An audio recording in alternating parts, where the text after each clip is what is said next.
സംസ്കൃത സർവകലാശാല തിരൂർ പ്രാദേശിക കേന്ദ്രത്തിലെ വിദ്യാർത്ഥികൾക്ക് നേരെയുണ്ടായ ലഹരി മാഫിയ സംഘങ്ങളുടെ അക്രമത്തിൽ പ്രതിഷേധിച്ച് വിദ്യാർത്ഥികൾ സംയുക്ത സമരം നടത്തി.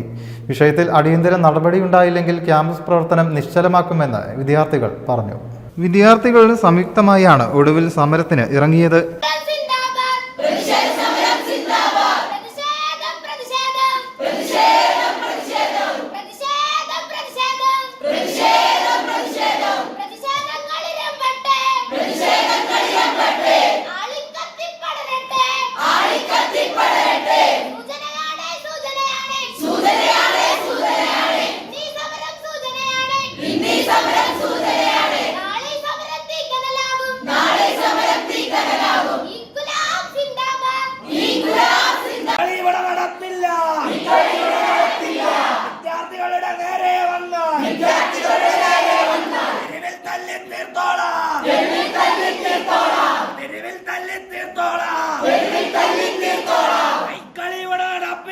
സർവകലാശാല അധികൃതരുടെ അനാസ്ഥ മൂലമാണ് മാഫിയ സംഘങ്ങൾ വൈകുന്നേരങ്ങളിൽ ക്യാമ്പസ് പരിസരം കീഴടക്കുന്നതെന്ന് വിദ്യാർത്ഥികൾ ആരോപിച്ചു.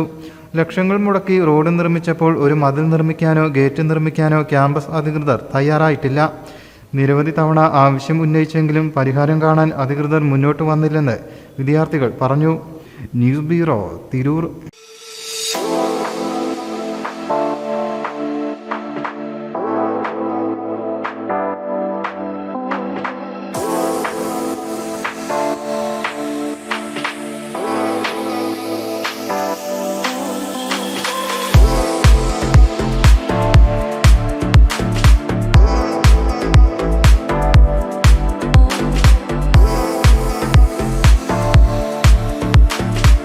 ക്ലാരസ് designer jewellery, Calicut road, Perinthalmanna.